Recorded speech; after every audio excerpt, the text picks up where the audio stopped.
আমরা যেখানে যাই শুনি একটি সংগঠনের লোক তারা বসে আছে, ডিসি কে বলছে যে এটা একটা বিশেষ রাজনৈতিক দলের লোক, ওরা ডিসিগিরি করছে না, ওখানে তারা তাদের সংগঠনের কাজ করছে।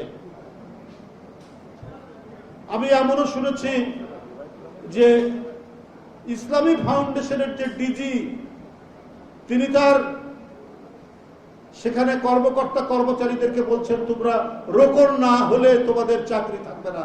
একবার সত্য কথা আজকেই আমাকে বলেছে, আমি আপনাদের সামনে আমি কোনো মিথ্যা বানিয়ে বলছি না।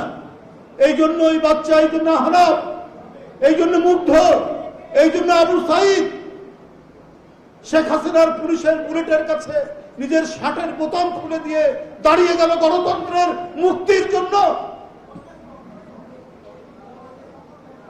একটি একটি রাজনৈতিক চেতনার রঙে আমাদের প্রশাসন সাজবে, আবার শেখ হাসিনা যে চেতনা তৈরি করেছিলেন সেই পাতানো চেতনা, কোনো কিছু ঘটলেই উনি টাকা লুট করবেন, এর প্রতিবাদ করলে ওকে ধরো ওই মুক্তিযুদ্ধের চেতনার বিরুদ্ধে।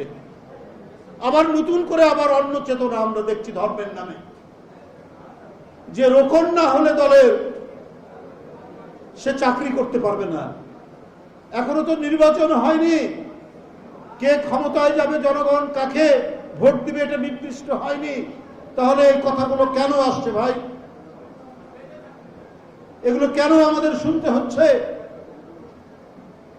অনেক দপ্তর থেকে, সরকারি দপ্তর থেকে অনেকে আসছেন যে ভাই আমরা কি করব, আমরা যদি ওই দলের সদস্য না হয়, রোকন না হয়, আমরা তো চাকরি করতে পারবে না। শেখ হাসিনার পালিয়ে গেলেও তার ভূত, তার আত্মারা আবার নতুন করে নতুন কায়দায়, নতুন চেতনায় তারাই তো আবার ভর করেছে। এইটার জন্য তো ছেলেটা জীবন দেয়নি। আমরা সেই গণতন্ত্র চেয়েছি যে গণতন্ত্রে প্রকৃত এদেশের ভোটাররা ভোট দিয়ে যাকে ইচ্ছা তাকে রাষ্ট্র ক্ষমতায় বসাবে। এই জন্যই আমাদের লড়াই, এই জন্যই ওই স্কুল কলেজের ছেলেরা নিজের রক্ত দিয়েছে, নিজের জীবন দিয়েছে।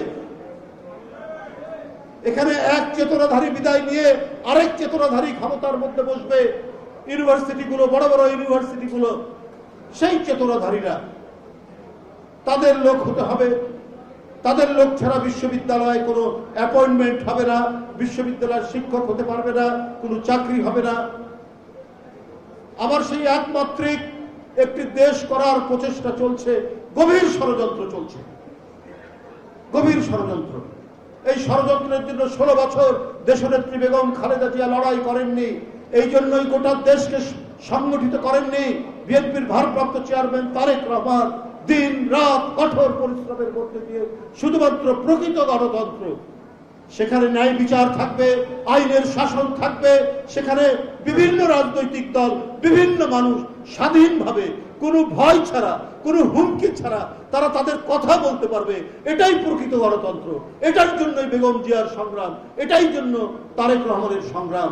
সেটি বাদ দিয়ে আজকে আবার নতুন চেতনার বোরখা পরে, নতুন চেতনার আবরণ গায়ে দিয়ে আপনার তারা মাঠে নামছে। এটা অত্যন্ত দুঃখজনক বলে আমার কাছে মনে হচ্ছে। এই আমাদের সবাইকে এই ব্যাপারে অত্যন্ত সতর্ক থাকতে হবে। আমরা সেই উন্নততর গণতান্ত্রিক পদ্ধতি অবলম্বন করতে চাই যা পৃথিবীর বিভিন্ন গণতান্ত্রিক দেশে আছে। আদালত থাকবে স্বাধীন, ন্যায় বিচার করবে। কে কোন রাজনৈতিক দলের সদস্য এইটা আদালত দেখবে না। যে অপরাধ করেছে তাকে শাস্তি দেবে, আর যে অপরাধ করেনি তাকে মুক্তি দেবে। এটাই হচ্ছে গণতন্ত্রের প্রকৃতি বিবেচনা। আইনের শাসন, যে অপরাধ করেছে পুলিশ তাকে ধরবে এবং তাকে আইনের কাছে সোপর্দ করবে। পুলিশ কোন ক্ষমতাশালী ব্যক্তির কথায়, তার নির্দেশে কাজ করবে না। পুলিশ কাজ করবে তার রেকর্ড দেখে, তার অপরাধের মাত্রা দেখে এবং শান্তি শৃঙ্খলা বজায় রাখার স্বার্থে সে তার নিজের বিবেক দিয়ে কাজ করবে। যদি আবার একমাত্রিক, আবার একদলীয়, আবার অমুক যদি আমার কথা না শুনে আমার দল না করে, তাহলে সে মুনাফেক, তাহলে সে মুরতাদ, এই কথা বলে দেশের মধ্যে বিভাজন তৈরি করার প্রচেষ্টা চালাবেন না।